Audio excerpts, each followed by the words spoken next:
खुशखबरी उन लोगों के लिए है जो शराब पीते हैं, क्योंकि भोपाल में शराब के दाम में बेतहाशा कटौती की गई है।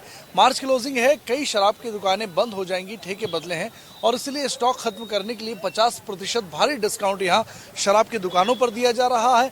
आप देख सकते हैं कि एक बॉटल के प्राइस में 2 बॉटल मिल रही हैं। किसी भी शराब के ब्रांड की अगर एक बॉटल खरीदते हैं तो उस पर 1 बॉटल फ्री दी जा रही है, यानी 50% डिस्काउंट है। और लोग जो है इस मौके का भरपूर फायदा उठाते हुए नजर आ रहे हैं। 2 की जगह 4 बॉटल लोग ले जा रहे हैं, क्योंकि साल भर अमूमन एमआरपी से भी ज़्यादा प्राइस वसूले जाते हैं। लेकिन अब एक मौका मिला है लोगों को, पीने वालों को, कि वो इस ऑफर का भरपूर फ़ायदा उठाएं। भैया, कौन सा ब्रांड लिया है आपने और क्या कितना डिस्काउंट आपको इसमें मिला है? 50% है और एक के साथ एक फ्री है। 900 रुपये की बोतल थी, वही कि 900 के साथ एक फ्री है। कितनी ली आपने? मैंने 2 बोतल ली हैं। 4 खट्टी बोतल क्यों ली आपने, क्या लग रहा है? फ्री में ली है। एक तो वैसे लेते हैं, साल भर का कोटा बहुत है, कभी कभार अपन पीते हैं, उसके लिए लेके रख लिए। तो कहीं ना कहीं त्योहार के लिए देखिए आप, त्योहार उत्सव एक उत्सव के तरीके से मना रहे हैं और यही वजह है कि लगातार कई बोतलें जो हैं वो लोग लेते हुए यहाँ से नजर आ रहे हैं। कैमरा पर्सन अजय कटियार के साथ ब्रजेश जैन, इंडिया न्यूज भोपाल। जब पेट्रोल और डीजल की कीमतों में इजाफा होता है तो कहीं ना कहीं इसका सीधा असर खाने पीने की चीज़ों पर भी पड़ता है। इस वक्त इंदौर के एक डिपार्टमेंटल स्टोर में मैं मौजूद हूँ। पहले तो हम नज़र ये डालते हैं कि यहाँ लगभग हर चीज़ मिलती है, चाहे राशन हो, फल हो, सब्जियाँ हो, वो सभी चीज़ें यहाँ मिलती हैं। जानने की कोशिश इस बात पर करूँगा कि दरअसल में कितना फ़र्क पड़ता है पेट्रोल डीजल की कीमतों से और महंगाई की मार का असर क्या हो रहा है। सर, सबसे पहले तो आप ही से समझूंगा, सब्जी भाजी के रेट कैसे चल रहे हैं इंदौर में? सब्जी भाजी के रेट बहुत डबल हो गए। डबल हो गए? हाँ, 20 रुपए किलो की प्याज 45 रुपए किलो हो गई। 45 रुपए किलो हो गए। अच्छा, आपके घर पे बजट कितना गड़बड़ाया है? पूरा गड़बड़ा गया। टंकी हो गई 970 रुपए की जी। पानी के बिल खूब आ रहा है, लाइट के बिल खूब आ रहा है। अच्छा, गाड़ी चलाते हैं तो पेट्रोल डीजल के दामों से क्या फ़र्क पड़ता है? बहुत फर्क पड़ गया। फ़र्क पड़ता है। हाँ, जितनी तनख्वाह मिल रही ना वो पूरी उस घर में निकल जाती है। जो तनख्वाह मिलती है वो घर में ही निकल जाती है। सर, मैं आपसे भी जानने की कोशिश करूंगा, स्टोर में जिस तरह के हालात हैं, क्या लगता है? कंट्रोल होना चाहिए थोड़ा बहुत। तो जो भी भाव वगैरह चल रहे हैं, ऑयल्स के रेट दिन पर दिन बढ़ रहे हैं, यूक्रेन और रशियन जो युद्ध वगैरह चल रहा है उसको लेके, तो हम ये चाहते हैं कि सामान्य रहे कीमतें, क्योंकि इफ़ेक्ट हम लोगों को साथ साथ सभी जनताओं को पड़ता है। किसी भी घर में हर दिन यूज़ होने वाली चीज़ें, ऑयल, घी, तेलों पे अगर असर पड़ेगा तो जाहिर सी बात है। कुछ असर हुआ है अभी? सर, बिल्कुल असर हुआ है। ऑयल पे ये जो युद्ध छिड़ा है, इससे ऑयल पे इफ़ेक्ट ज़रूर आया है, क्योंकि सामान्य जब चल रहा था कोविड के बाद में 140-142 रुपये लीटर ऑयल, आज वही बढ़ के 160 रुपये लीटर ऑयल पे आ गया है। सब्जी भाजी के रेट बढ़ चुके हैं, पेट्रोल डीजल के दाम बढ़ चुके हैं और अब तो बच्चे भी कहते नजर आते हैं कि उन्हें भी अब फर्क लगने लगा है। वीरेन के साथ मैं अतियाब शेख, इंडिया न्यूज़, इंदौर।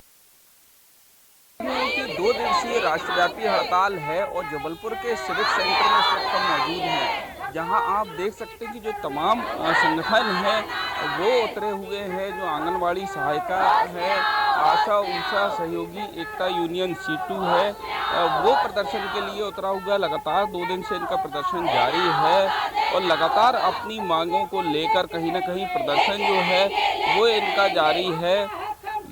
बड़ा प्रदर्शन है अगर कहा जाए तो। सिविक सेंटर में पिछले 2 दिन से बड़ी संख्या में कार्यकर्ता जो है वो जुटे हुए हैं, जो लगातार प्रदर्शन जो है वो कर रहे हैं और मांग जो है, अपनी मांगों को लेकर कहीं ना कहीं आवाज़ जो है वो केंद्र सरकार तक पहुंचा रहे हैं और मांग कर रहे हैं कि उनकी मांगों को कहीं ना कहीं पूरा किया जाए। तो लगातार जो प्रदर्शन है वो जारी है सिविक सेंटर में। जो आंगनवाड़ी ऊषा सहायक कार्यकर्ता है, उनकी प्रदेश अध्यक्ष विद्या खंगार हमारे साथ मौजूद हैं, हम उनसे जानते हैं। मैम, किस चीज़ को लेकर आप लोगों का प्रदर्शन जारी है, क्या मांगे हैं आप लोगों से? आज पूरा देश के अंदर 2 दिन से हमारी आंगनवाड़ी कार्यकर्ता, सहायिकाएं बहनें और आशा ऊषा सहयोगिनी बहनें, जितनी भी योजनाओं में काम करने वाली महिलाएं हैं, वो पूरा देश के अंदर हड़ताल पे हैं, क्योंकि हम सरकार से जिंदा रहने का हक मांग रहे हैं। हम लोगों को इतना कम मान दे दिया जाता है। जैसे आंगनवाड़ी के लोगों को 10,000 रुपये मिलता है और 12 घंटे से भी ज़्यादा काम हमसे कराया जाता है, और वो अपने जॉब चार्ट में वो ये दर्शाते हैं कि ये 4 से 5 घंटे काम करती हैं।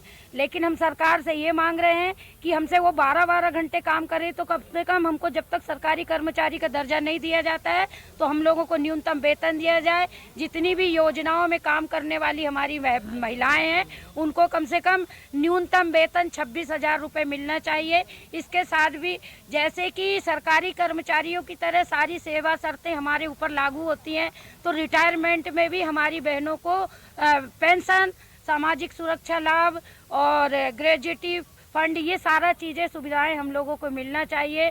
और सन 2016 में न्यूनतम वेतन का प्रस्ताव पास हुआ कि आंगनवाड़ी कर्मियों को अर्धकुशल और अकुशल का दर्जा दिया जाएगा, और 2018 में 8 अप्रैल को ये मुख्यमंत्री जी ने घोषणा करी कि हमारी बहनों को रिटायर होने पे 1 लाख रुपए कार्यकर्ता को और 75,000 सहायिका को दिया जाएगा। इसके साथ में आज तक उनने अपने पोर्टल में ही नहीं चढ़ाया है। हम लोग जब बार बार मिल रहे हैं तो पोर्टल में ही नहीं है, तो इसीलिए हम लोग ये दबाव बना रहे हैं कि आने वाले समय में हम सरकार हमारी जो अनदेखी कर रही है, हम लोगों ने 32 सालों से 35 सालों से। बीरेन के साथ राजेश कुमार विश्वकर्मा, इंडिया न्यूज, जबलपुर।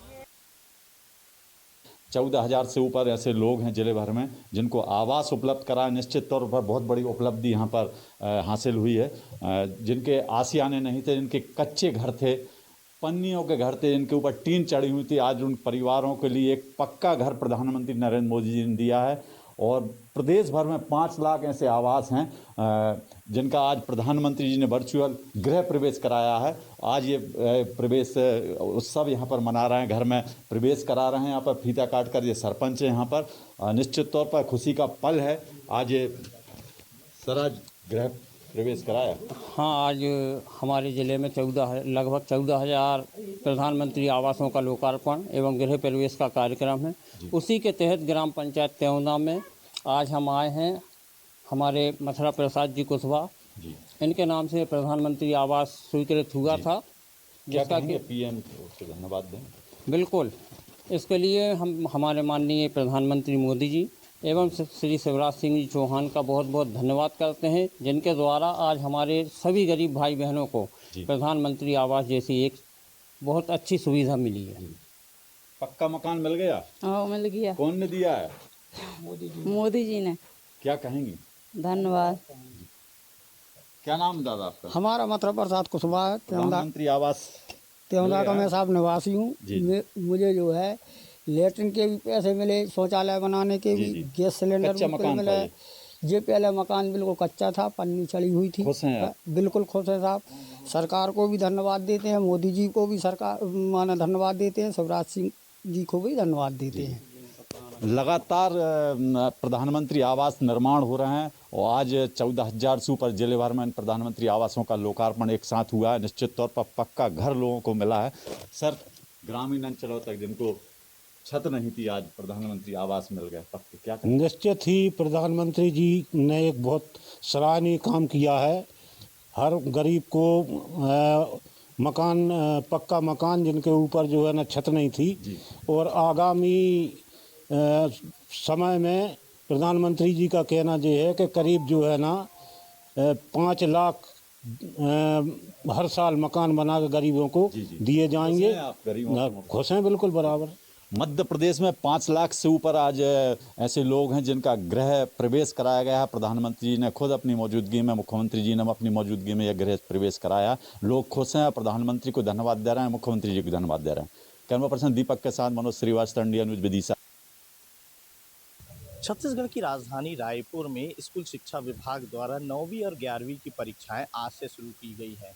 एक तरह से छत्तीसगढ़ के सभी शासकीय और अशासकीय स्कूलों के 9वीं 11वीं की परीक्षाएं जो आज से शुरू हुई हैं, भीषण गर्मी के चलते यह निर्णय लिया गया, क्योंकि ये पहले ये परीक्षाएं अप्रैल माह में होती थी। लेकिन यहाँ पर जो इस समय पारा और तापमान है लगातार बढ़ता जा रहा है। 43 डिग्री के तापमान में बच्चे यहाँ पर आज से 9वीं और 11वीं के बच्चों की परीक्षाएं शुरू हुई है। और यहाँ पर पूरे पेयजल व्यवस्था स्कूल में व्यवस्थित तरीके से की गई है, ताकि बच्चों को कहीं पानी की समस्या का सामना न करना पड़े। साथ ही यहाँ पर क्लास में पंखों के माध्यम से उसे कूल करने की कोशिश की गई है कक्षाओं को, क्योंकि यहाँ बढ़ता हुआ तापमान एक तरह से बच्चों को झुलसा रहा है और ऐसे में परीक्षाएं जल्द करके अप्रैल के अंतिम सप्ताह में परिणाम लाने की कवायद शिक्षा विभाग की तरफ से की जा रही है। तो आज से 9वीं और 11वीं के बच्चे परीक्षा देते स्कूलों में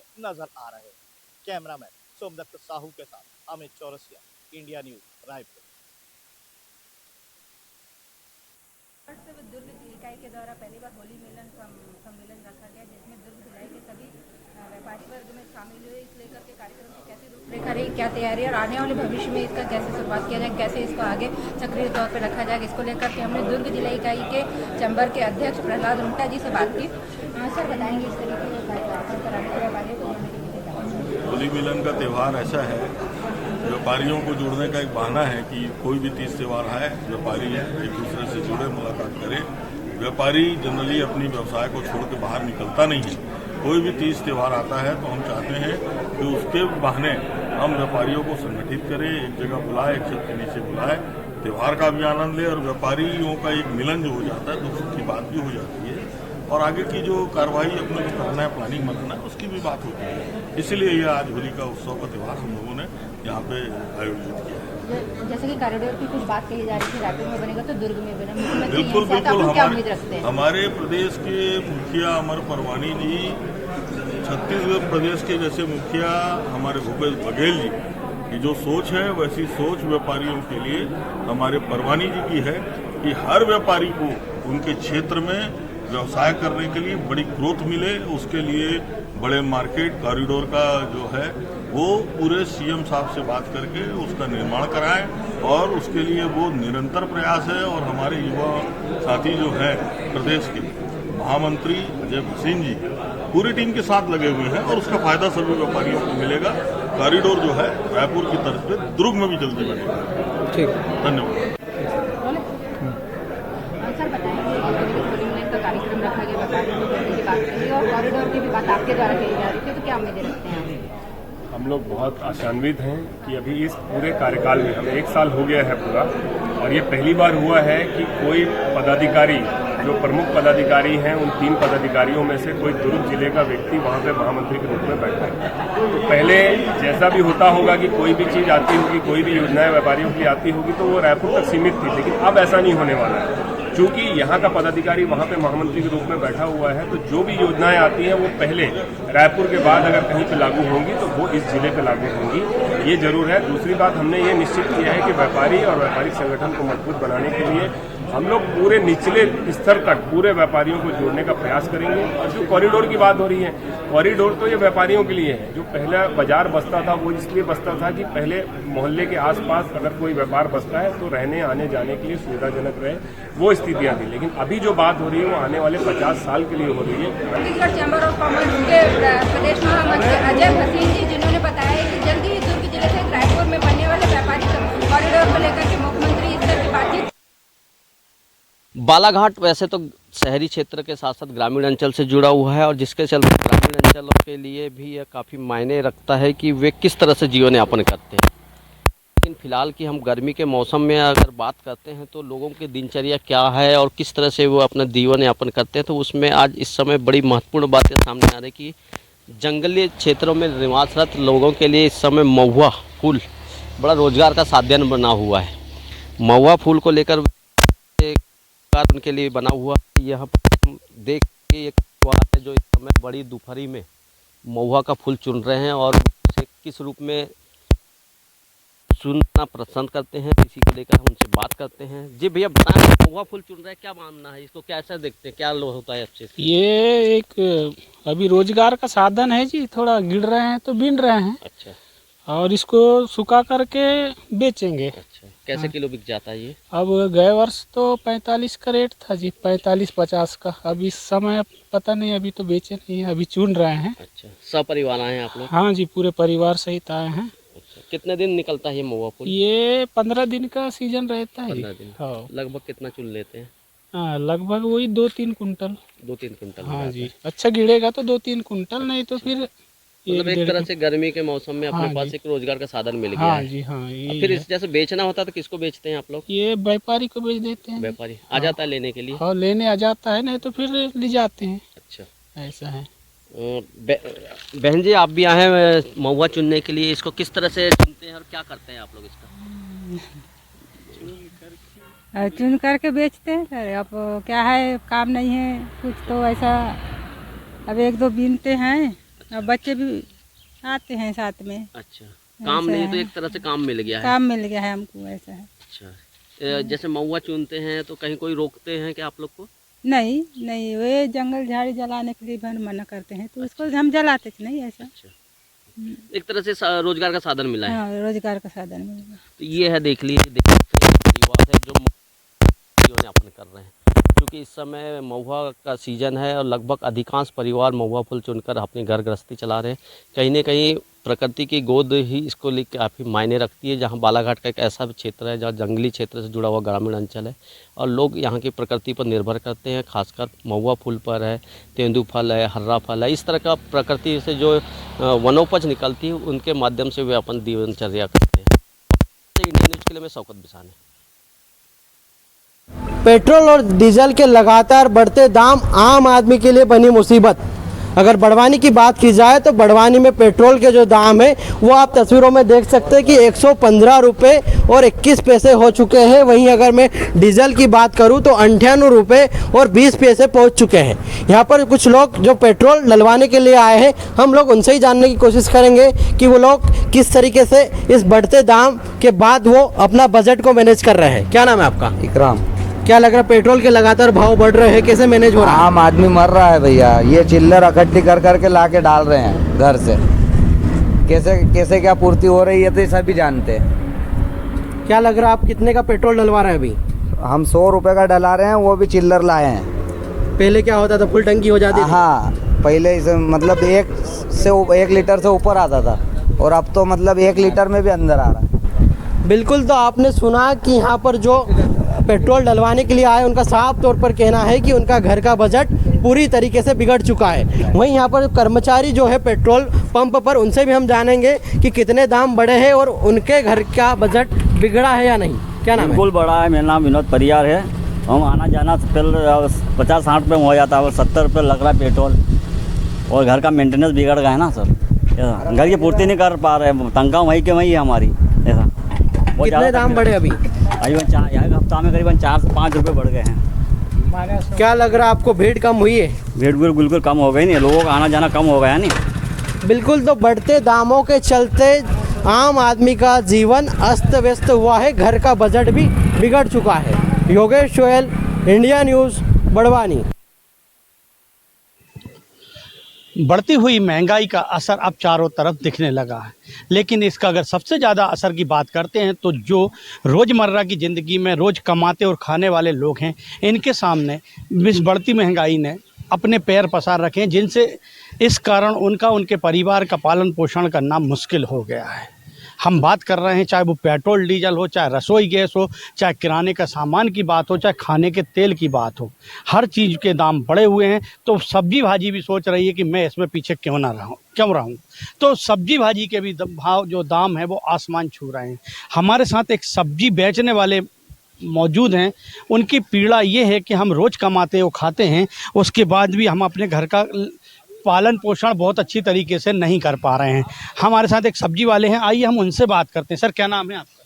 सर, खिलान सिंह है। हर बार खिलान सिंह जी, सब्जी भाजी के दाम बढ़ रहे हैं, महंगाई बढ़ रही है, तो आपकी ज़िंदगी पर, आपकी रसोई पर कैसे क्या फ़र्क पड़ रहा है? अब साहब ये है कि सामान भी कम ले आना पड़ रहा है।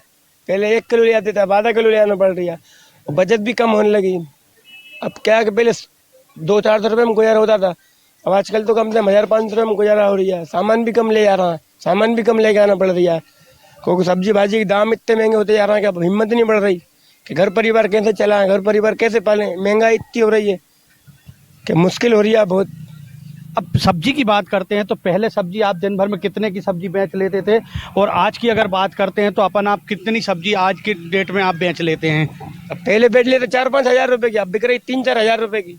पहले 4-5 हज़ार की सब्जी भाजी बेचते थे तो उसमें कितने रुपए की बचत हो जाती थी? 400-500 रुपये की।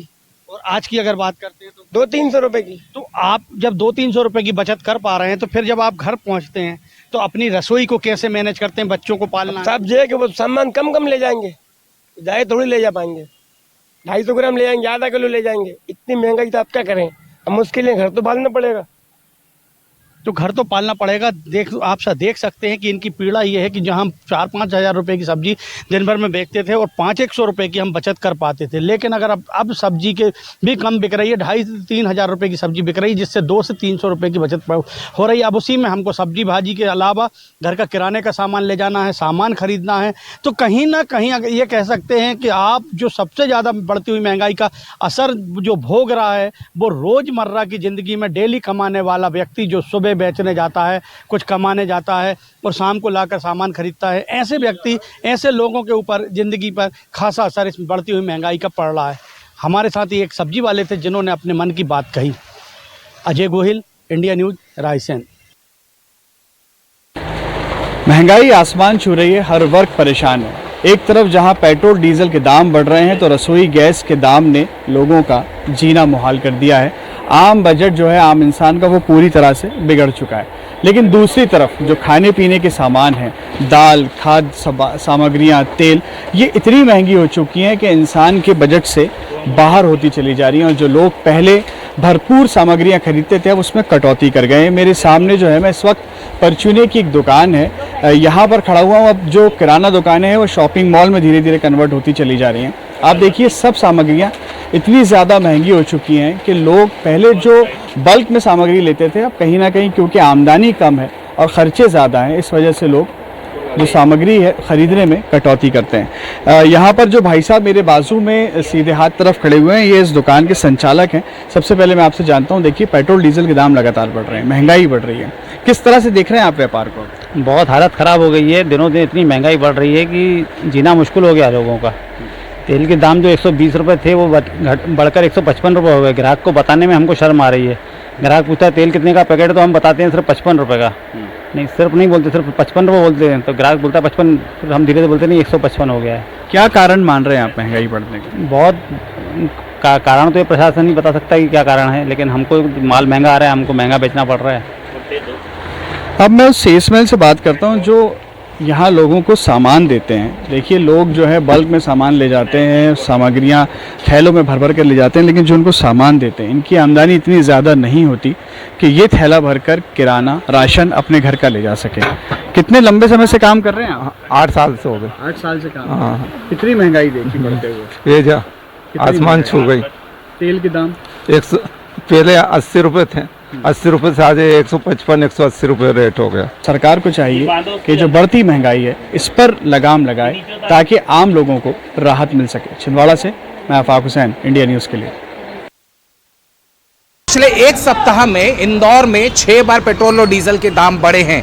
आज के पेट्रोल के दाम अगर हम देखते हैं तो 112 रुपये 47 पैसे हो चुके हैं, तो वहीं डीजल के दाम 95 रुपये 84 पैसे पर पहुंच चुके हैं। सीधे तौर के ऊपर यह कहा जाए कि रोजाना बढ़ोतरी देखने को मिल रही है। पेट्रोल और डीजल भराने वाले लोगों की क्या स्थिति होती है? सर, रोज 6 बार तो बढ़ गए हैं 7 दिन में। रेट तो बहुत हाई है जी। ओके, और इससे परेशानी भी बहुत आ रही है हम लोगों को। सर, बजट कैसे मैनेज हो रहा है? लाइक कोई खासा फर्क पड़ रहा है? जैसे पहले अगर हम महीने में सपोज एक बार जाते थे तो अभी 2 महीने में एक बार निकलते हैं बाहर घूमने के लिए। बाहर निकल? हाँ, तो मतलब वी आर एडजस्ट करना पड़ रहा है। सर, आप करते क्या है? मैं तो इंश्योरेंस एडवाइजर हूँ। इंश्योरेंस एडवाइजर, पर फिर भी गाड़ी की जरूरत तो पड़ती होगी, तो पेट्रोल तो उतना ही डलवाना पड़ता होगा। यस, बट कहीं ना कहीं हमको कटौती करनी है बिकॉज सिचुएशन वैसी है, आप कुछ कर नहीं सकते हैं। सर, बच्चों के पॉकेट मनी में कटौती तो नहीं कर रहे हैं? पूछ लो इन्हीं से। नहीं, बिल्कुल पूछिए, बिल्कुल। पॉकेट मनी में कटौती तो नहीं हो रही है? नहीं, बिल्कुल भी नहीं। पॉकेट मनी में पर आपको लग रहा है कि वाकई में महंगाई बढ़ रही है? पेट्रोल डीजल के दाम तो एक्चुअली बढ़ रहे हैं। बिल्कुल बढ़ रहे हैं। उसकी वजह से हम जो हमारे फ्रेंड्स के साथ जब जाना रहता है तो उसके पहले 2 बार सोचना पड़ता है हम लोगों को, क्योंकि पेरेंट्स भी बोलते हैं कि व्हीकल्स थोड़े कम यूज़ करो, थोड़ा एडजस्ट करो, थोड़ा दूर जा रहे हो तो पास में जाओ। अगर बच्चे समझदार हैं सर, बजट को मैनेज करने के लिए मतलब और क्या क्या मुश्किलात हो रही हैं? बजट के हिसाब से तो जैसे आप जो खर्चे हैं, आपको खर्चों को एडजस्ट करना पड़ेगा। आपकी इनकम उतनी है नहीं, राइट? सो आप इनकम राइज नहीं कर सकते हो। एनी एक्सपेक्टेशन सरकार से? सरकार से यही है कि जितनी जल्दी ये पेट्रोल डीजल जो भाव हैं इसको जीएसटी में लाएंगे तो शायद बेनिफिट मिलेगा आम आदमी को। हाँ, तो अगर जीएसटी के अंदर आप जैसे लोग अगर पुश करें मीडिया के थ्रू तो I believe it will be helpful for all the members. Definitely सरवील, यही शायद हमारा उद्देश्य है कि लगातार हम बात करते हैं। बात की बहुत बहुत शुक्रिया। अब मैं सीधे तौर के ऊपर कोशिश करता हूं हमारे जो पेट्रोल भरने वाले कर्मचारी भाई हैं वो इसे किस तरह देखते हैं। सर, पेट्रोल डीजल की कीमतें छः बार बढ़ गई है 7 दिन में। घर के बजट को कैसे चलाते हैं, क्योंकि तनख्वाह तो उतनी ही होगी भले रेट कितना भी बढ़ जाए। सही बात है सर, बहुत ज़्यादा रेट रोड डेली बढ़ते जा रही है। अब क्या करें, सरकार का भी क्या बोल सकते हैं अपन। आप गाड़ी चलाते हैं? चलाते हैं सर। उतनी ही चला रहे हैं, उतना ही पेट्रोल डलवा रहे हैं? उतना ही डलाना पड़ रहा है, गाड़ी तो उतनी चलाना पड़ रही है ना, क्या करें सर। गाड़ी उतनी ही चला रहे हैं। मैनेज कैसे कर रहे हो घर, किस तरीके से कटौती कहाँ कर रहे हो? कटौती तो कुछ नहीं सर, उतना ही करना पड़ रहा है, सब मैनेज करना पड़ रहा है, धीरे धीरे मैनेज करना पड़ रहा है। मैम, आप क्या कहेंगी, बजट पे कितना फर्क पड़ रहा है पेट्रोल और डीजल? बहुत ज़्यादा फर्क पड़ रहा है। रोज का पेट्रोल बढ़ रहा है, इतना बढ़ना नहीं चाहिए, क्योंकि हमारी तो पूरी अस्त व्यस्त ही होगी, पूरी जीवन ही हमारा तो अस्त व्यस्त हो गया। क्योंकि हम तो यहाँ से 14 किलोमीटर दूर से आते हैं तो 3-4 हज़ार का तो पेट्रोल ही जल जाता हमको, तो हम क्या खाएंगे और क्या खिलाएंगे। अच्छा, आप 14 किलोमीटर रोज आना पड़ता है? रोज आना जाना रोज का है, तो हमारा तो बहुत मुश्किल हो रहा है। हमारा तो बजट मैनेज करना मुश्किल हो जाता है। मुश्किल हो रहा है क्योंकि हमारे ऊपर ही इसके कारण सब्जी भाजी भी महंगी हो रही है, पेट्रोल डीजल सारी चीजें हो रही है ना। तेल, कोई सी चीज ऐसी नहीं जो सस्ती है, सारी महंगी चीजें। हमारे उस पर तो बहुत ज्यादा ही फर्क पड़ रहा है। सरकार से कुछ दरकार करना चाहेंगे आप? सरकार से अब क्या, उनको इतना ज्यादा बढ़ाना नहीं चाहिए, महंगाई कम करें। महंगाई तो कम करना ही चाहिए ना, गरीब लोगों की तो 12 बज रही है, तनख्वाह थोड़ी ना बढ़ रही है। सर, पेट्रोल डीजल की जिस तरीके से लगातार दाम बढ़ रहे हैं, क्या लगता है बजट पर असर पड़ता है? देखिए, जहाँ तक हम इस चीज़ को समझते हैं कि ये मोदी सरकार को एक नंबर पे ये यदि पेट्रोल डीजल को ये मुद्दा बना के पेट्रोल डीजल गैस हो गया, इसी पे जो ना हम लोग का ये अर्थव्यवस्था डिपेंड है, तो उनको इस पर ये विचार करना चाहिए और रेट को जो है ना, रेट को घटाना चाहिए। हाँ सर, आपके बजट, आपके घर के बजट पे कितना फर्क पड़ रहा है? हमारे घर के यदि बजट पे इस चीज़ को मान के चलिए कि जो ये बच्चों को ये सुख सुविधा मिलना चाहिए उसमें कमी आई है। कटौती करना? हाँ हाँ, उसमें कमी आई है 100%। हम इनसे अभी वर्तमान सरकार से आग्रह करते हैं कि इस पर एक कैबिनेट का ये बैठक होना चाहिए और इसका समुचित समाधान होना चाहिए, समाधान निकाला जाना चाहिए। तो लोग सरकार से यही दरकार करते हैं कि समाधान निकाला जाना चाहिए, क्योंकि महंगाई कहीं ना कहीं न सिर्फ बजट बिगाड़ रही है बल्कि पूरी फैमिली की अर्थव्यवस्था पर ही पूरा असर दिखाती हुई नजर आ रही है। वीरेंद्र रायकवार के साथ मैं अत्याब शेख, इंडिया न्यूज़ इंदौर।